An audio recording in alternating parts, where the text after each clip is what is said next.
They didn't erase me all at once.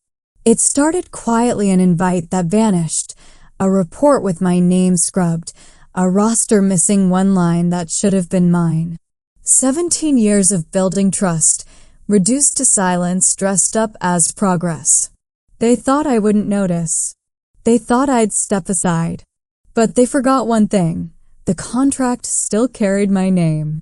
And when a $50 million deal hung on that ink, I became impossible to ignore. They never remembered the exact time, but I did. It was 8:57 a.m. on a gray Tuesday when the first email hit my inbox, a frantic subject line screaming, "Urgent. Audit log issue immediate review needed." By 9:14, I had already located the corrupted server logs, cross-verified the document IDs against the compliance archive, and sent back a tidy package, one timestamped screenshot, one notarized PDF, and a full list of every access in the last 12 months. Before most of the office had finished stirring sugar into their lattes, the problem was solved, documented, and archived. No one said thank you. They rarely did. 17 years at Harrison and Cole had trained me not to expect gratitude. I wasn't the kind of employee people noticed, at least, not until something broke. My name was the one muttered in frustration when a database froze or whispered in relief when a renewal miraculously cleared federal compliance. In a building full of suits who spoke in PowerPoint slides and catchphrases, I was the quiet machinery behind the curtain, the ghost in the system. My name is Margaret Ellison Maggie to the few who bothered, and I kept this firm alive long past the expiration date it deserved. Fortress Dynamics, our most valuable client, a defense contractor with contracts threaded through government corridors, trusted me in a way they trusted no one else. In 2016, when a vendor mishap nearly sank a $50 million renewal, I pulled us back from the cliff. Fortress didn't forget.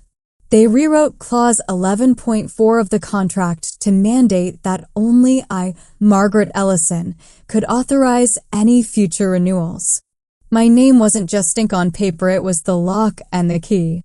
Inside the office, though, I was invisible. I didn't dress loud, didn't post emojis in Slack, didn't pitch buzzwords in meetings. My evenings belonged to my cat, a worn Kindle, and the fiddle-leaf fig I kept stubbornly alive despite my overwatering habit. I wasn't flashy, I wasn't charming, but I was precise. And precision was the only thing Fortress ever cared about. For a long time, that invisibility was a kind of armor. Until Ethan Cross walked in. He arrived on a Monday morning with the kind of handshake that lasted 2 seconds too long, the cologne of a man who mistook confidence for confidence, and a resume that screamed disruption. Vice President of Strategic Accounts, imported fresh from a Boston firm with a lowercase name and a neon logo. Ethan looked like LinkedIn had built him in a lab, 2 tight shirts to show off gym hours, sneakers that announced tech chic, and a smile polished for investor decks. Within a week, he was best friends with Chloe Simmons, the CEO's niece, who floated through marketing with pastel blazers and family immunity. By week 2, he had Ryan Patel, a junior analyst barely out of grad school, carrying his laptop like a squire at court. By week 3, my calendar invites began to vanish. One by one. Meetings I'd hosted for over a decade disappeared without explanation. Audit prep reviews, vendor syncs, compliance drills gone, streamlined into Ethan's glossy new structure. My name was absent from threads where my reports were shared without credit. My initials were missing from project decks I had written line by line. But I didn't push back. I documented. Every deleted invite went into a folder on my desktop I titled Change Log. Every email that excluded me. Every draft that reappeared with someone else's name. I wasn't paranoid. I was preparing. The thing about being invisible is that people assume you're harmless. But invisibility can also mean freedom. Freedom to watch. Freedom to notice. Freedom to collect the kind of details no one else bothers to keep. The first time I saw my initials erased from the Fortress Dynamics portal, I felt it in my stomach, a small, sharp twist. The system, one I had maintained for nearly 2 decades, now listed Ethan Cross as the primary contact. Not me. I refreshed. Checked the metadata. Checked again. The contract archive naming convention, something I had built with Fortress's compliance officer years ago, had been altered. My name was gone. No one had asked. No one had told me. When I called Joel, the project lead at Fortress, to confirm timelines, he didn't sound concerned. As long as you're still on the signature line, Maggie, we're good. We trust you. I smiled into the phone, but it didn't reach my chest. Because I knew better than anyone, once erasure begins, it doesn't stop. It creeps, subtle and relentless, like ink bleeding across a page. That afternoon, I returned to my desk to find a junior hire settling into my workspace. Ethan's assistant had accidentally booked out my seat for Q1. A system glitch, she said. Sure. The week after, Chloe sent a cheery email to the strategic accounts roster. Holiday project alignment final list attached. Final. Cute. My name wasn't there. It didn't start with fireworks. It never does. No screaming matches, no slammed doors. Just small deletions. Quiet absences. Whispers of removal disguised as efficiency. And yet, they had forgotten something crucial. I may not have had their spotlight, but I had the pen. It began with a list. Names neatly typed in Calibri, arranged like ornaments strung across an email subject line. Holiday roster, final. I opened it late in the afternoon, the office lights casting their usual sterile glow, and scanned down the page. Ethan's name. Chloe's. Ryan's. A half-dozen others. My eyes moved line by line, as if my name might have slipped between the letters, camouflaged, waiting to be found. But it wasn't there. I stared at the word final. Such an innocent word, dressed in lowercase charm. But for me, it landed like a steel door slamming shut. No one said it aloud, but the message was clear. I was no longer part of the team. The next morning, Ethan stood at the front of conference room C, sleeves rolled, collar open, grinning like he was about to deliver salvation. We need to start looking forward, he announced, pacing the length of the room with a click of designer sneakers against the tile. History's important, sure, but innovation, that's the engine. And this team? We're the new engine. He didn't look at me, not directly, but the air between us prickled with implication. Margaret's got the historicals, he added casually, a dismissive wave of his hand, but our focus is momentum. Clients don't care about the wheel that's already turning, they care about the next spin. Chloe laughed too brightly, the sound rehearsed. Ryan nodded so hard I thought his head might snap from its own eagerness. I didn't flinch. I let the words settle, sinking into me like cold needles. Then, slowly, deliberately, I wrote one line in my notebook. Dec 7th, 10:14 a.m. Public erasure, phrased as progress. When people imagine betrayal, they think of knives or shouting, of slammed doors and fiery ultimatums. But real betrayal is softer, quieter. It's the steady turning of a wheel that leaves you standing still. A forgotten CC. A missing name on a roster. A laugh that excludes you. The office, once predictable in its rituals, became a gallery of these small disappearances. My reports, meticulously prepared, resurfaced in Chloe's decks with the title, Final Draft, Simmons. Meeting invites I had sent for 10 straight years were now hosted by Ryan, his voice cracking as he stumbled through agendas he didn't understand. And Ethan stood tall at the center, branding each deletion as streamlining. But I didn't fight. I observed. My desktop folder, changelog, swelled with evidence, screenshots of missing invites, forwarded threads stripped of my credit, agendas rewritten with my name excised.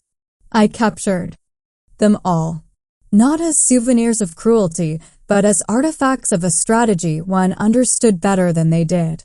Because here's the truth no one likes to admit: motion is not control. You can paint walls, shuffle org charts, rename meetings, flood inboxes with enthusiasm. But none of it means anything if you don't control the contract, the trust, the signature. Ethan spun motion like gold. But control that was mine. Still, knowing that didn't quiet the sting. There were nights I went home and sat in the half-light of my apartment, bourbon bottle heavy in my hand, wondering when invisibility had turned from armor into a cage.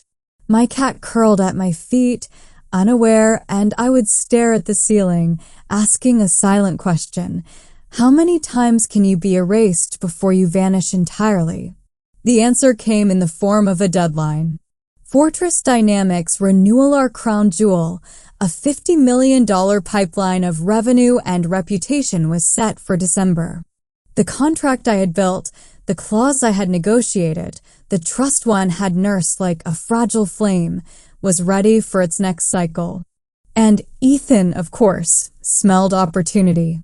Fresh blood shows momentum, he declared in one planning session, his voice syrup smooth, his smile unshakable. Chloe and Ryan will take the lead on the renewal pitch. It's time to showcase our new energy. I asked a single question, evenly, calmly. You're saying I should remove myself from Fortress? He chuckled as if I'd misheard the gospel. Not remove. Elevate. You've earned altitude, Maggie. Let the next generation handle the weeds. The words slid over the table like oil, and for a moment I saw myself reflected in his grin. Not a partner, not a colleague, but an obstacle he was politely dismantling.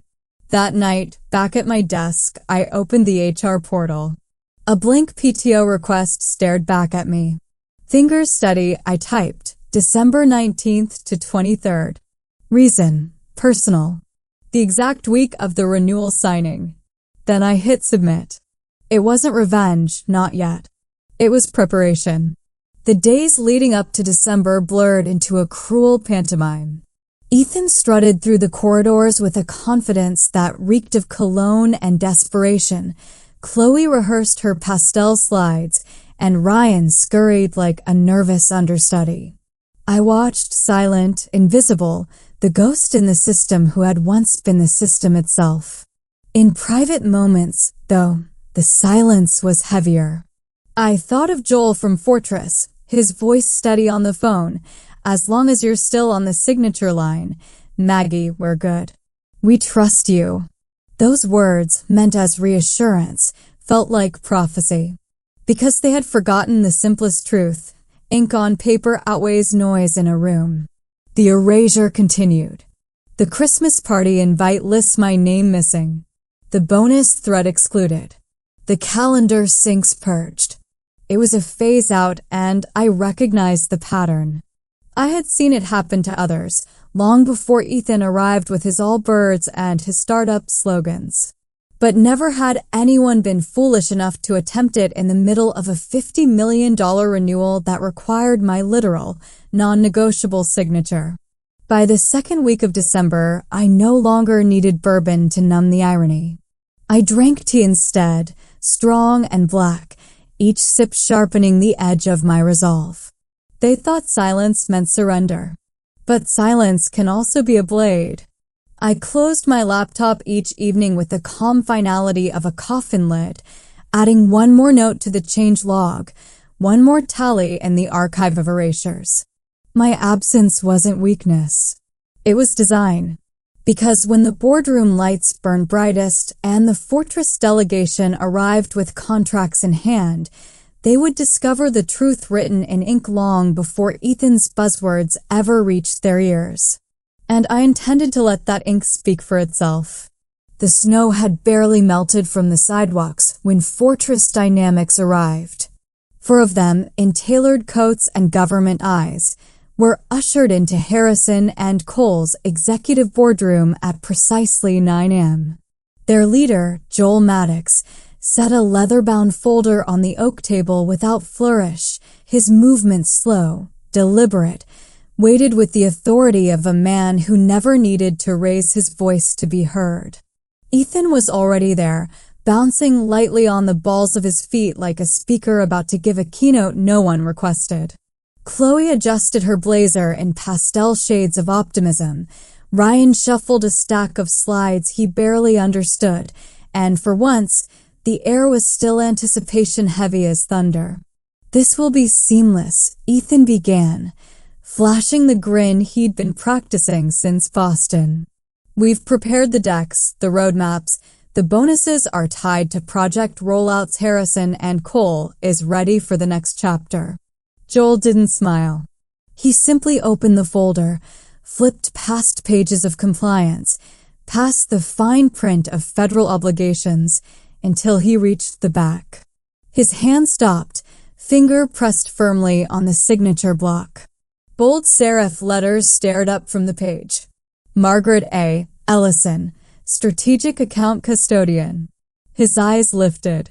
Calm, but direct. "Where's Margaret?" For a second, silence held the room hostage. Ethan blinked, his grin stuttering. Margaret's currently on personal leave. I'll be handling the sign-off on her behalf. Everything's in order." Joel didn't move the folder. Clause 11.4 states the signer must be the original custodian. "That's Margaret." Chloe leaned forward, her voice sugared. "We've had some internal updates. Ethan's leading strategic accounts now. Margaret's role has shifted. But of course, our quality remains top-tier dash." Joel snapped the folder shut. The sound echoed like a gavel. "I didn't ask about your org chart. I asked where Margaret is. Unless she's dead or in witness protection, we need her signature." Ryan, sweating through his shirt, attempted levity. "Guess we'll have to resurrect her before end of day, huh?" The silence that followed was terminal. Ethan cleared his throat, his polished veneer cracking. "We've spoken with legal and believe we can dash." Joel's eyes narrowed. "You believe incorrectly. We wrote clause 11.4 after your 2015 mishap when your vendor leaked classified schedules. That clause exists for one reason. No Margaret, no contract." He stood, sharp and final. "We'll be at the Union Hotel across the street. You have until 5 p.m. to produce Margaret Ellison with a pen in her hand." And just like that, Fortress Dynamics left. No small talk, no handshakes, only the echo of boots across the marble floor. The moment the door closed, panic erupted. Ethan slammed his tablet onto the table with the desperation of a gambler down to his last chip. Chloe's lipstick smile wavered, mascara smudging at the corners. Ryan stared at the contract as if it might magically rewrite itself. Within minutes, legal was summoned, bagels still in hand, confusion etched into every line of their faces. Mandy, compliance veteran and patron saint of exhaustion, scrolled through the contract on her laptop. "It's unambiguous," she said flatly. "Clause 11.4 requires Margaret's wet signature. No proxies. No exceptions. Fortress knows it, they insisted on it." Ethan's jaw clenched. "What if someone else signs and we backdate it?" Chloe Ryan dash. "No." Mandy cut in without looking up. "It has to be Margaret. And Fortress knows it. They wrote the clause. I've got the revision history to prove it." Chloe, her voice climbing toward panic, whispered, "But we're the ones doing the work now, right? Can't we just sign and say Margaret approved it informally?" Mandy finally looked up, her eyes sharp as glass. "Sure. And then we can fold the contract into a paper airplane and throw it out the window. That's how much it'll hold." The room spun in waves of denial and desperation. Ethan barked orders. Chloe dialed my number 3 times, her manicured nails tapping against her phone as each call went unanswered. Ryan paced like a man facing execution. Meanwhile, at 9:43 a.m., I was sitting in my sunroom, a cup of Darjeeling steaming in my hand, the Art of War open across my lap. My cat, Athena, purred at my feet. My phone buzzed once, twice. I turned it face down on the table and kept reading. By noon, their panic had metastasized. A flower delivery appeared at my doorstep, cheap tulips, already wilting. 30 minutes later, a courier dropped off a Cobb salad from the deli near the office, a sticky note taped to the lid. "We're sorry. Please sign." I opened the container, stared at the iceberg lettuce and rubbery chicken, and laughed aloud. 17 years at Harrison and Cole, and this was their olive branch? A $7 salad, no dressing. Passive aggression in its rawest form. I typed a note on my desktop sticky pad. 2 calls. 1 forged signature attempt. 1 Cobb salad. Still no accountability. Back at the boardroom, chaos had curdled into dread. Ethan paced like a hostage negotiating with himself. Chloe refreshed her phone every 5 seconds, as if sheer will could conjure a reply. Ryan whispered about internships with competitors. And Mandy sat in the corner, watching the clock like a countdown to execution. At 3:07 p.m., the CEO himself arrived. Charles Harrison had not set foot in a project room in 6 months, preferring golf courses and investor calls. But now he appeared in a crisp dark suit, cufflinks shaped like $signs, his expression carved from disappointment. He sat at the head of the table, eyes scanning the room like a father summoned to fix a group project gone nuclear. "Explain," he said, voice flat as a canceled check. Ethan jumped in with a circus of buzzwords. "We've had an unexpected delay in the Fortress finalization due to signatory logistics. We're exploring authorized proxies within compliance threshold stash." Mandy didn't blink. Translation: Margaret's on PTO. "We forged a workaround. Fortress rejected it. They will only accept her signature." Charles's gaze sharpened. "So she's refusing to sign?" "No," Mandy replied. "She's just not here. And per clause 11.4, she's the only one allowed to sign. No Margaret, no contract." The silence that followed was suffocating. You could hear the HVAC hum. Charles leaned forward, his voice a low growl. "You cut out the one person whose name is on the contract?" Ethan opened his mouth, then closed it, then opened again like a fish gasping for oxygen. "I streamlined the roster for agility," he stammered. "Cut redundancies dash." "You cut the lock holding a $50 million door," Charles snapped. As if on cue, Ethan's phone buzzed. He looked down, color draining from his face. "It's Joel," he whispered. "Fortress's lead. He's asking if the board is prepared to void the renewal and renegotiate with Brightwell and Stokes." Mandy sat straighter. "If Fortress walks, they'll walk straight to Brightwell. That's death." Chloe made a soft, strangled sound. "We're going to lose it. My uncle, he trusted me dash." Charles exhaled, slow and sharp. "Get Margaret. Pay her. Beg her. I don't care if you have to send a limousine, a marching band, and a notarized apology dipped in gold. Fix it." Back in my sunroom, the jazz playlist shifted to soft piano. Athena curled against my leg. My phone buzzed again, the 6th time that day. Ethan's voice, raw with desperation, filled the voicemail. "Margaret, please. We need you. I know I made miscalculations." That's an elegant word for screwed up. "I'm asking formally come back, just for the signing." I let the silence stretch before replying with 4 words etched in steel. "I'll return.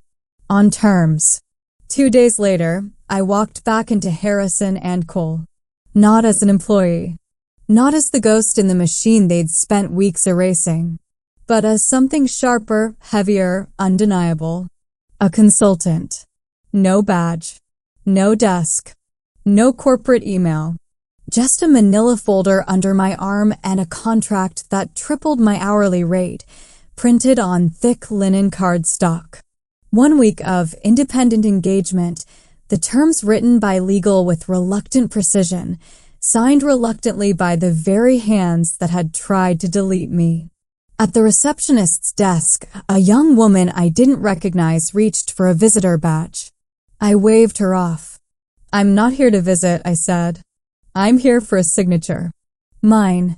Eyes followed me through the corridors like I was a ghost in reverse, once invisible, now undeniable. Slack messages must have lit up like fireworks. "She's back." "Is that Margaret?" "Why is she holding a folder?"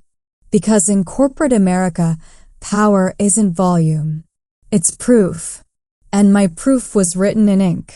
At legal's front desk, a courier envelope waited. Inside, a letter typed in careful serif font centered on the page. We, the undersigned, formally acknowledged the critical contributions of Margaret A. Ellison to the Fortress Dynamics account and recognize her exclusive authority as defined in Clause 11.4 to execute this renewal. Without her, this firm would not have retained its most long-standing strategic client. 3 signatures scrawled at the bottom: Charles Harrison, CEO. Ethan Cross, VP of Strategic Accounts. Chloe Simmons, Director of Brand Strategy. Chloe's signature was jagged, like the pen had fought her hand the whole way. I folded the paper cleanly and slid it into my coat pocket. Apologies are nice. Written ones are billable. Ethan appeared in the hallway just as I turned the corner toward the executive suite. His shirt was freshly pressed, but his face betrayed 2 sleepless nights. "Margaret," he said, voice breathless, rehearsed. I wanted to say, "I didn't realize. I was out of line." I walked past him without pause. "Apologies are nice," I said, my voice level. "But written ones are better." He fell silent, his words dissolving into the sterile air of the hallway. Inside the boardroom, the atmosphere was different than I remembered. Fortress Dynamics was already seated, their expressions composed but sharp, like courtroom jurors who had seen too many excuses. Joel Maddox stood near the window, hands clasped behind his back. When he turned, he smiled, not the polite smile reserved for strangers, but the genuine kind reserved for continuity. "Margaret," he said, "you look well." "I feel expensive," I replied. He laughed once, then slid the contract across the table. It was open to the signature page, my name pre-printed in bold black letters. Margaret A. Ellison, Strategic Account Custodian. For 17 years, that name had been the quiet foundation of Harrison and Cole's most valuable client. Now, in this single line, it was the fulcrum on which $50 million balanced. I picked up the pen, signed with one deliberate stroke, and set it down. Joel nodded, the weight of the contract sealed. "On behalf of Fortress Dynamics," he said, "thank you for maintaining continuity when others tried to rewrite it." I met his eyes. "I don't maintain continuity," I said, standing. "I am the continuity." The room didn't applaud. It didn't need to. Vindication doesn't ask for ovations. It asks for clarity and the check that clears. From my folder, I pulled out 5 holiday cards. Heavy stock, deep red with gold trim, Fortress's logo embossed in the corner. I passed them across the table. Inside each, in my own hand. To continuity. To remembering who built the bridge before you try to cross it. Joel smiled, slipping his card into his briefcase like an artifact. Behind me, Charles Harrison finally found his voice. "Margaret," he began, his tone rehearsed for contrition. "On behalf of Leadership Dash." I raised a hand. "You said I was off the roster." A pause. The room went still. You were right. Silence held the air taut. Ethan looked at his shoes. Chloe stared at her laptop as if it could erase the past. Ryan fiddled with his pen like a boy caught cheating on an exam. I gathered my coat, folded the apology letter deeper into my pocket, and turned to leave. At the reception desk, the young woman asked gently, "Should I validate your parking?" I smiled. No need. They're paying for the whole damn lot now. The winter air outside was sharp and clean. I pulled on my coat, each button fastening like a final stitch in a wound that had already scarred. The city bustled around me, indifferent, but I felt untethered in a way I hadn't in years. For 17 years, I had belonged to Harrison and Cole, to their contracts, their crises, their silences. For 17 years, I had been the ghost in their machine. Not anymore. They erased me from the roster. But they forgot. I owned the contract. The snow had long melted by the time I left Harrison and Cole for the last time, but in my mind, that winter stayed frozen. Not because of the humiliation, or the weeks of erasure, or the cheap tulips they tried to pass off as an apology. No, it lingered because of what it revealed. Power doesn't vanish when people pretend not to see it. Power endures where it was built, in the ink of a clause, in the memory of a client, in the quiet record of work that speaks louder than anyone's volume. We often imagine betrayal as a sudden blow, a dramatic fall from grace. But more often, it arrives in whispers. A missing invitation. A roster without your name. The hollow praise that avoids giving credit. And if you've ever been on the receiving end of those whispers, you know the truth they cut deeper than the loudest dismissal. Because they ask you to doubt yourself, to wonder if maybe invisibility is all you deserve. But here's the lesson. Silence doesn't mean surrender. Sometimes, silence is the sharpest blade you can wield. Margaret Ellison's Story My Story isn't just about one woman in one firm. It's about anyone who has ever been erased, underestimated, or quietly pushed aside by louder, flashier replacements. It's about the uncelebrated backbone of every company, every team, every family, the people who keep things from falling apart when no one else is watching. And when the moment comes, because it always comes, those people, the invisible ones, hold the ink that matters. The signature. The continuity. The trust that cannot be faked or replaced. So if you've ever felt like a ghost in your own story, remember this. You are the continuity. And when others try to rewrite the script without you, let them. Because paper burns, applause fades, rosters change, but the truth is carved in places they can't touch. If this story resonated with you, if you've ever had your name erased from a win you carried on your shoulders, share your thoughts below. Tell us your change log. Because stories like this aren't just mine. They belong to everyone who's been overlooked but never defeated. And if you'd like to hear more stories like this, tales of ghosts who became queens, of whispers that turned into thunder, subscribe. Not for me, but for you. For the reminder that even when the world forgets, your work, your signature, your name still endures. In the end, the roster was theirs. But the contract? The contract was mine.